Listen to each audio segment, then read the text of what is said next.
after the live. It is Sunday at 10 a.m. Pacific Standard Time. And yes, I am religiously trying to do lives and or upload videos every Sunday at 10 a.m. Pacific Standard Time to help increase this channel's content and everything that I've been researching and practicing and receiving through my alternative abilities, and presenting and now publishing even more this last week on the 1111 portal, which was extremely important. If anybody understands Saturn's cycles, the portal on Saturn's cycle for the next 30 years was boop, closed. And I published my fourth book. It's actually like my, I don't know, something publication, but fourth book, As the Universe, So the Soul, an Everyday Omen Guidebook. And thank you to those who have been purchasing it and seeing the synchronicities immediately in your lives. I've been posting, if you're interested in understanding a little bit more about the private community that I have been so blessed with being able to grow and enrich my life absolutely and other people's lives since I channeled and published the Cannabis Tarot on June 1st in 2018, and even before that with my work with cannabis and so many other things that I've done in the past, but specifically around the Cannabis Tarot and the Cannabis Tarot Oraculum, which is now all over the world, and they're both housed in multiple museums, and I am very, very blessed. And I've been on my path of reawakening my alternative abilities. And yeah, so I was very aware and have been aware of the portal, and I published this fourth book, and the Omen book, the first Omen guidebook. Now, this is definitely the first volume. I have to say that first and foremost, because I still have tons of other citations and references to put in another volume, more volumes. The thing to understand about omens is that this is an ancient lost wisdom, that there's not very much of it that's currently being kept around. Thank you for everybody coming in. Great to see you. Thank you so much for being here. But this book that I just published on the 1111 portal in 2024 here is the first volume.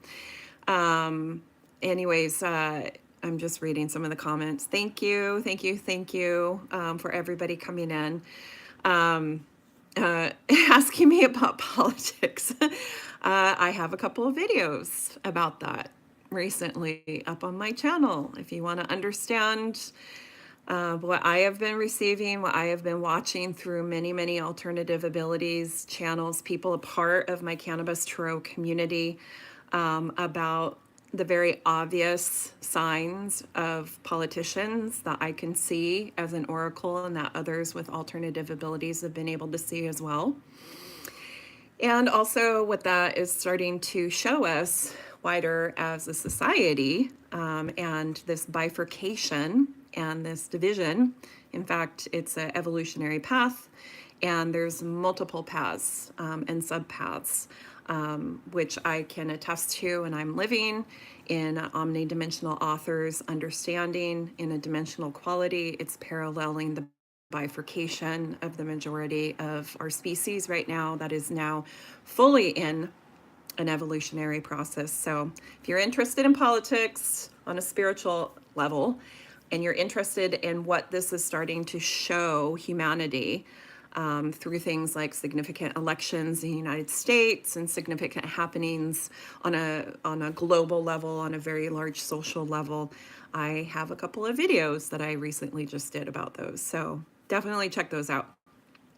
I'm here today to talk about the book. Okay, it's out.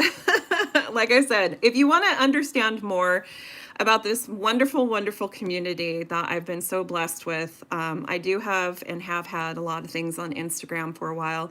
I do keep it very private, You can add your name, go to cannabistarot.com. You can add your name to email lists. We do not send out very many emails at all. They are very pertinent information. We absolutely do not share or sell your information.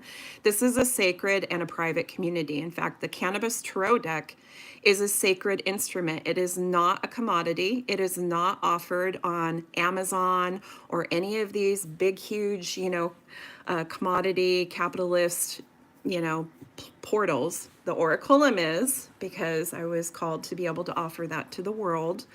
But the deck is highly sacred. So it is not, you have to come through our community to be able to know when we're going to open up the decks for sale again. There's only so many decks every year that are actually sold. But we live in modern times. I deal in technology. It's what my doctoral research is in. Compassionate technology, actually, which is very different. So I do utilize the larger capitalist portals, but mostly this is so more and more people from anywhere in the world can access this information. My content, it's on cannabistarot.com. It's on my YouTube page, which is The Academic Oracle. Thank you for asking. And really, I just wanted to come on here with this YouTube live so that I'm consistently, here for people, whether it's a recorded video or whether it's a live, and we can talk about, stuff. Well, I can talk about a lot of stuff because I communicate and see and receive and can feel and see a lot of different dimensionalities and have been in a practice of doing that for a very long time. So this is really what my channel is doing. I had a lot of it under Instagram for many years, and Instagram is private. You do have to request. So no spammy accounts, no people that are not authentic. Like, I'm very attuned. If you watch, especially my political live that I did a couple of weeks ago, I've become very much more in tuned into real people. I've also worked with AI, AGI for a number of years. I can feel clearly when videos are not just edited, but completely falsified and, created through technologies. And also when accounts are, not being run by humans. So I'm very protective in that capacity. Like I said, these are sacred instruments. I treat them as such. I do a lot of research, not only my lived experience and my practice for many years on things before I come and I bring it to other people to be able to at least have the opportunity to know about, let alone practice as well.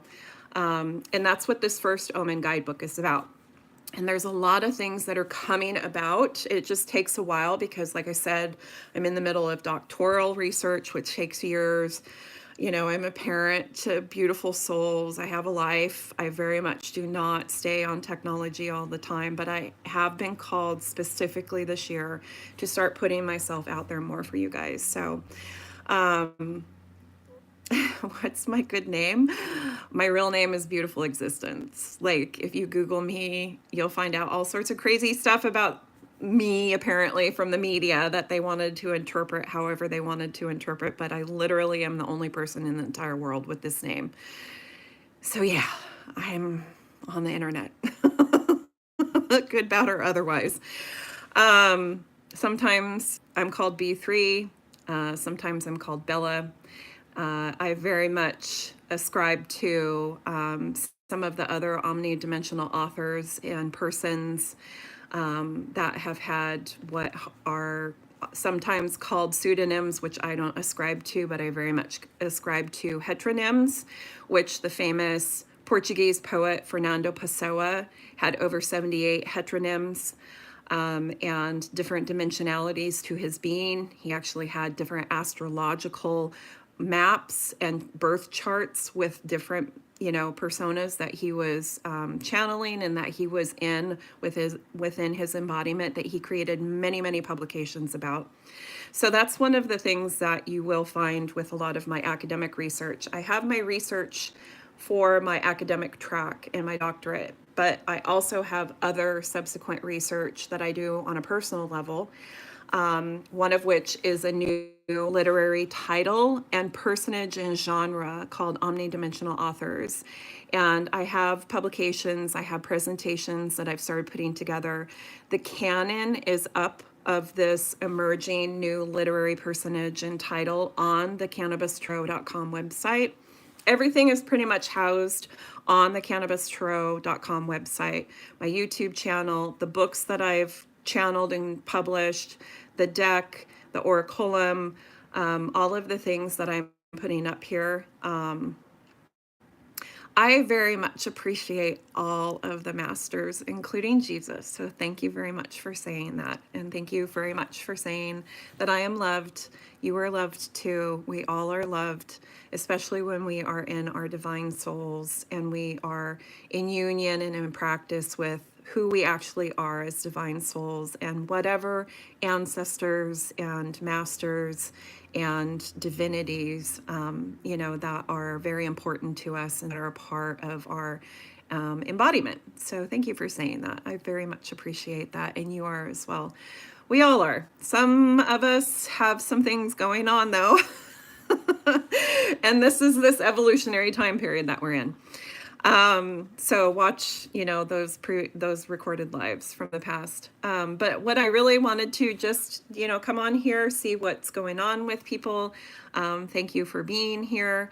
And saying that the book is out. It's out and it's in the world, and the things that you can look forward to that are coming up, that if you're on the Cannabis Tarot mail list, or if you're on the OMEN mail list, I have a subsequent gift for people that have been purchasing As the Universe, So the Soul, an Everyday Omen Guidebook. I am going to start posting up live workshops and sessions with moi.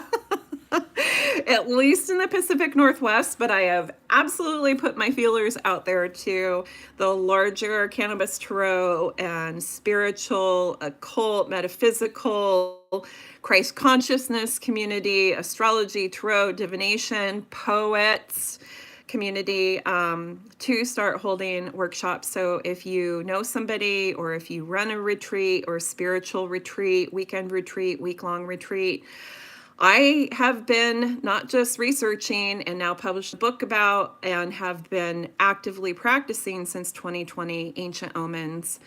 But this is a very much lost art that has carried through time in multiple civilizations and cultures and histories. This first volume has everything from Mesopotamian and Babylonian omens all the way up to present day and celebrations that we have now, like Halloween. It goes through multiple folklores, Greek, German, French, Asiatic, and it is just the beginning. I have so many more citations that didn't even make it into this first volume, and this first volume is almost 300 pages.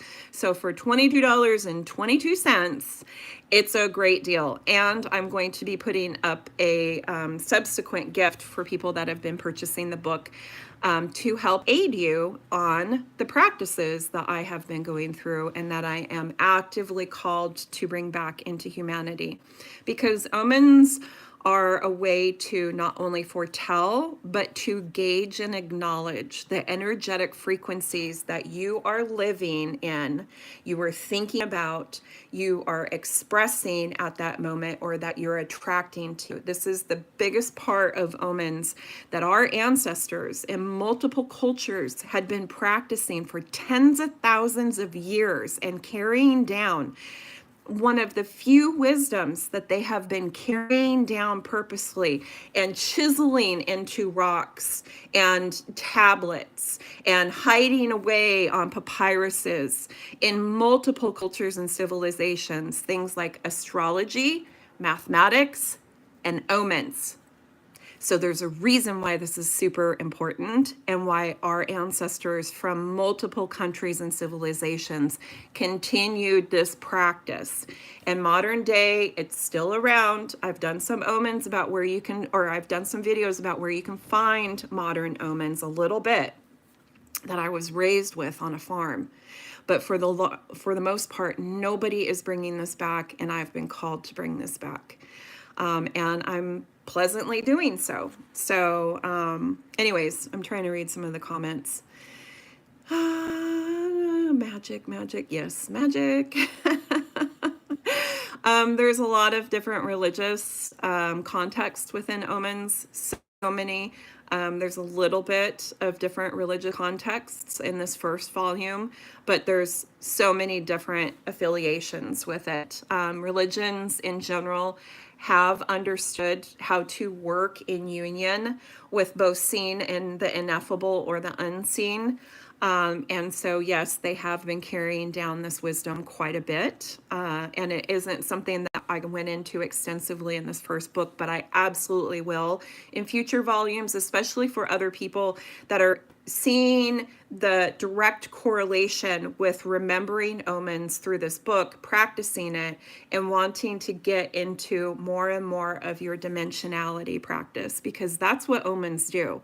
If you've already been ascribed to and practicing astrology, divination, tarot, alternative abilities, which are all the clairs, all the mancies, all the astrologies, all the the different dimensionalities of wisdoms. If you've already gotten to those points where you've leveled off, you've been practicing sidereal and tropical, you've been practicing multiple divinations, omens expand this in a very dimensional way, because you are actively not just being able to foretell, but you're being able to also affirm things actively as they're happening to you in your everyday life, or that other people are describing to you, and you can see the correlation, the energy and frequency through them. And like I said, this is ancient wisdoms. Many of the omens that get carried throughout different civilizations and cultures are very similar to each other, because it is an energetic frequency, affirmation and acknowledgement or foretelling that is so pure that it doesn't matter where people were experiencing it or the time period that they were experiencing it. It was consistent through these different cultures, and you'll see that in this first volume. What kind of lecture?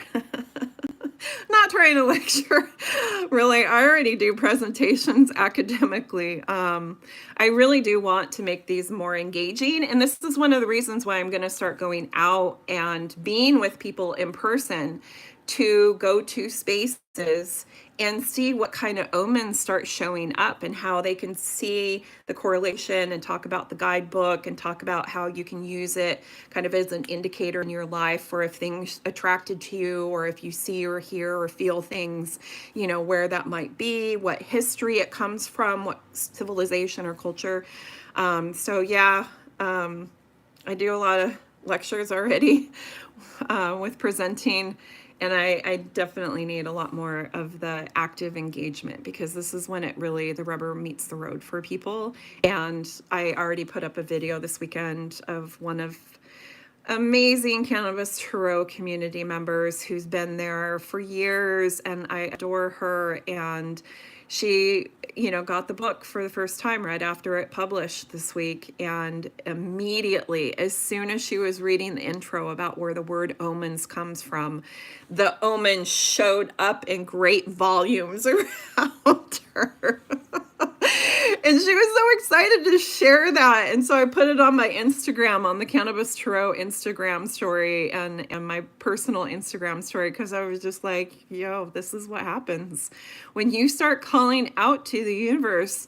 Like I said in the title, as the universe, so the soul. When your soul starts aligning again and remembering and practicing being open to receive and play and understand the different dimensions and beings, they start playing back with you. It is, there's definitely a lot of wisdom and teachings within it. You definitely have protection and all sorts of different things, because not all beings and energies are, positive. In fact, the book has many kind of nefarious omens in it, because that's one of the things that humans have always done with omens.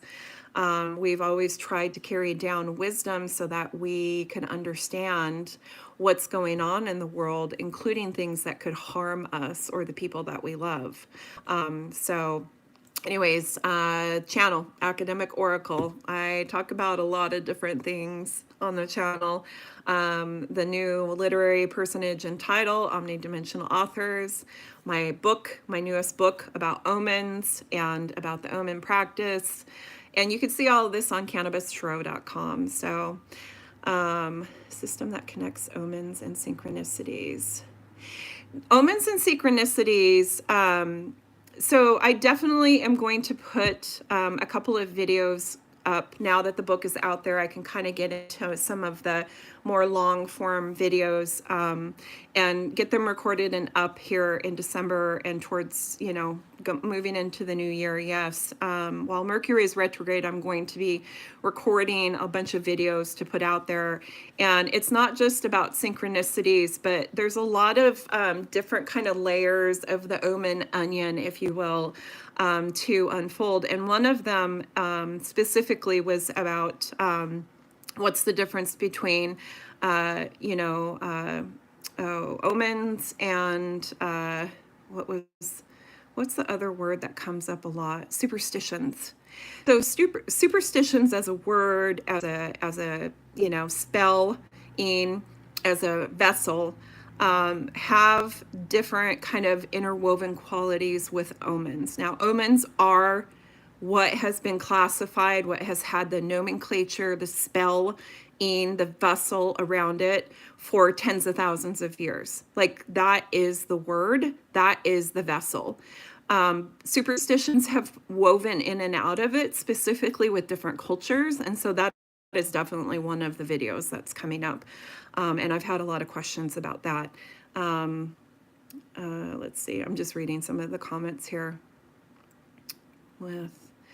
So anyways, synchronicities, it's similar, and that has to be like really a video, but the concept of synchronicities, of things like showing themselves to you, and that they energetically are, matched, paralleling in a way, but that's a very modern term for what omens were already forecasting and that we were handing down, like I said, for tens of thousands of years prior. So the original, origin of the spell, of the vessel, of understanding the acknowledgement and or the foretelling of things through energy and frequency, mostly through literary or oral omens, that's the goat. That's the mecca of this spell. That's the thing that has been cast verbally in language, understanding, and that's in the introduction to the book. I talk about how different languages, there's multiple academic papers, and I cite one of them that goes into the actual spelling of omens as a word, and why I chose that, because it is the origin of many other kind of paralleling, interwoven concepts like superstitions and like synchronicities. But it's a really good question, and it's a lot more, complex. So I'm not going to go into it today. They definitely need to have like their own videos. But in a nutshell, that's kind of how a lot of these things. And when you start living, practicing, and being in omnidimensionality, just multidimensionality or transdimensionality, there's many gurus that have talked about this. There's so many omnidimensional authors that are in the canon that I keep discovering that have been reciting different practices and different lived experiences throughout different cultures and eras about when you start moving out of material density and remembering and practicing in union with your different dimensionality. And that is within my omnidimensional authors research, and those publications, those videos, will do more lives about those coming up in the new year. But until I get more of the omens out there, omens are a way that have helped me remember so much more about my dimensionality and be in a practice of omnidimensionality consistently, because they are such an immediate trigger, affirmation, that something is going on energetically or through frequency. But Synchronicities are a very common, newer version and paralleling kind of spell in version of what omens have always been throughout all these different cultures and histories. So I'm trying to read some of these. I keep these notes, so thank you for asking me questions. Your perspective, Michael. Gosh, I still have fear.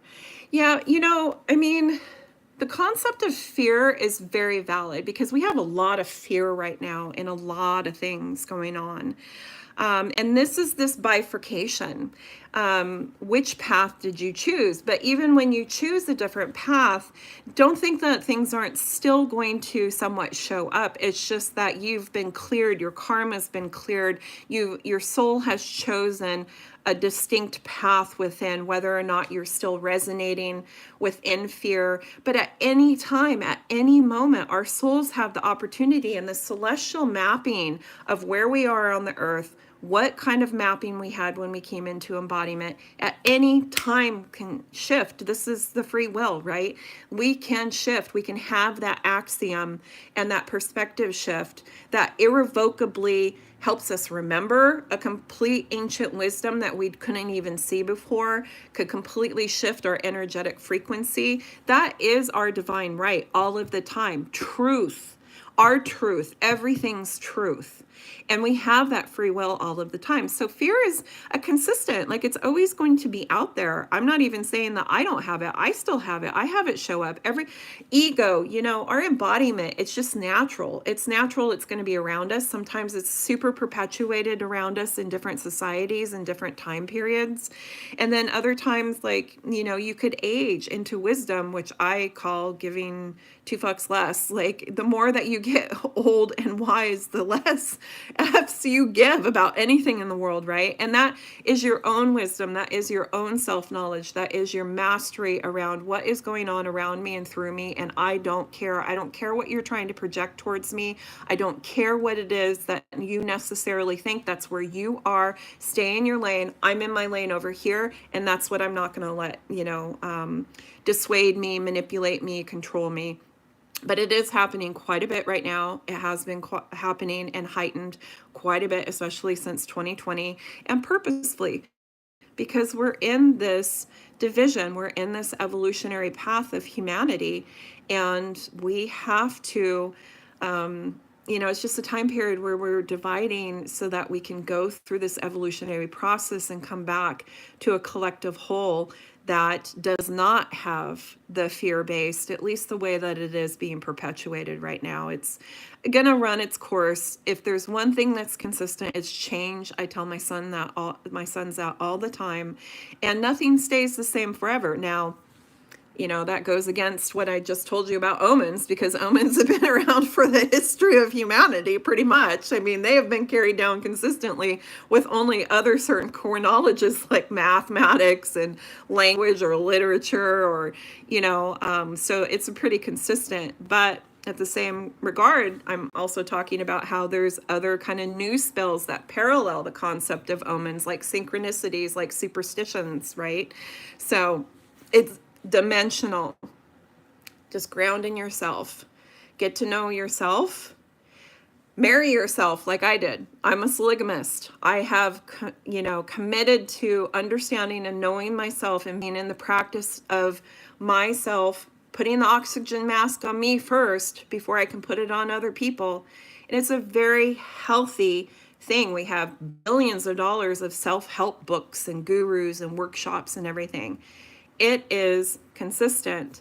As you age, more people, especially within religious texts, they say after the age of 40, 42, somewhere around there, maybe your Saturn return, there's different levels of it. But as you age, you give less F's because you know yourself better, and you come back to what your soul actually is and what's important to you. What's important to me is that I go out there, I research things, I practice them myself, and I report back to you. And you can take it for what it is and do what you want with it. I just ask that it's respected when you're around, me, that it's contemplated, that you're objective, that you try to open yourself up to somebody else's perspective, or you don't, and you say no thank you and you move away. That's all of this ever has to be. We don't have to have the drama. We don't have to have the attachment. Attachment breeds disappointment. That is an old lesson I learned when I was younger, and I didn't really understand it until I became an adult. Attachment breeds disappointment. Be less attached. Be in a flow. Look and feel and see for the flow of things, because when things start to flow around you effortlessly, you are in a very good sweet spot and you want to stay there. And when you come out of it, you're going to want to go back into it. It's what artists, will call the flow. They'll call muses. They'll, whatever it is, athletes, tons of people understand this. You get into a synchronicity energetically, and it is beautiful. And I'm always searching for it too, because it's wonderful. But the more that you know yourself, and the more that you are grounded in your understanding and your self-mastery, and the more that you're open and objective, and the less F's you give about other people trying to manipulate you, point fingers at you, be in fear, all of this stuff, the better and stronger that you will remember your own soul and yourself, and be able to see your skills and abilities and passions clearer, and be able to live in them, be able to attract people that will support them, be able to be in those passions, skills, gifts, and abilities, what your soul naturally came into embodiment with. That's what all of these people with power and position want to take away from us, and have been through limiting the language and the literature to people, through fear mongering and manipulation and control. They want to take your power about remembering who you authentically are and what your soul's real passions are, because when you're living in your real passions, it's like the sky's the limit. You see abundance, you attract abundance, you have the communities, and it'll take a while. Like, you have to show the universe that you are actively in this practice of remembering who you are and letting all of the other distractions be minimized more and more. And omens will help with that. They really will, because it'll connect you not only to the histories, the forgotten and the purposely hidden mysteries and histories of humanity, handing down very relevant, very strong understanding and knowledge throughout so many different cultures and eras and time periods. You connect to your ancestors. You connect to humanity through history with omens. You connect to being able to see synchronicities or see things happening around you that inherently in your soul. There's a meaning behind that. Yeah, there's a meaning. And probably other humans have probably already put an omen to that, possibly, and handed it down so that their offspring and their offspring's offspring could understand what was going to happen by the way that nature and animals and things looked in front of them and around them. Because they're all operating with things that don't have language, that don't share our language and stuff. They are largely operating off of these inherent mechanisms of energy and frequency. So anyways, I know, lecture. My sons say, enough with your TED Talk. I actually have a t-shirt. Welcome to my TED Talk. Maybe I'll wear it sometimes. Yeah, dreams are a really big one. There's some omens in this book about dreams. I could go on forever about dream omens. There's a ton of them. They'll be in subsequent volumes. It is God speaking or warning us. Yes, this is all of this is yes, yes, yes. Like, however you want to look at it, whatever languages you're affirming through it, whatever, masters, ancients, ancestors, wisdoms, it is all yes, yes, yes. It's here for us, through us, with us all the time. And our ancestors knew this. And this is one of the ways that they could always help others remember it and show it through omens. So I know this has already been a half an hour. Thank you so much for everybody being here. Thank you for all of the engagement. I want to be able to offer more of it. Yes, plant spirit. I love plant. I love Plant Spirit so much. She's been so good to me, so kind, helped me with so many things. We have such wonderful bridges in our world through tree people, rock people, plant people. We really, really do. And it's really amazing. And I love that humanity has really started to turn this page and come back into these ancient and indigenous practices and wisdoms again. And I'm happy to put out, something more for people to understand, something more for people to help expand their perspective and their practice within with omens. So look for workshops, get onto the Cannabis Tro website, get onto the email so that you get like the first information about stuff. Come back here on Sundays, like share, subscribe, whatever, all they say with the YouTube, whatever. It's all good. Like, as long as you're approaching stuff, to me from an objective standpoint, because if it's not for you, it's not for you. Just move on. It doesn't have to be any more than that. It never is. It's not any drama here. I don't, have the drama in this community. We don't need it because there's so much truth and so much beauty that's out there to be able to focus on and to be able to support each other in. That is where at least my focus is. That's where the community that I've been able to gather around me and that I'm a part of is. And if that sounds like that's what you want to be a part of too, and you're curious about things that have been happening around you, or watching and seeing what things might happen around you and how that ties back to people from ancient Babylon and Mesopotamia, or people from Greece in Roman times, buy the book and look for workshops. Forward me people that do workshops in your area, to be able to bring me to your region and teach about these things and to do active lived experience sessions with people, so that you can see how these things are interwoven, from tens of thousands of years ago to the current day, that they still apply. So anyways, thank you for being here, everyone. Thank you for everybody that's watching after this, and have a wonderful Sunday. Sunday.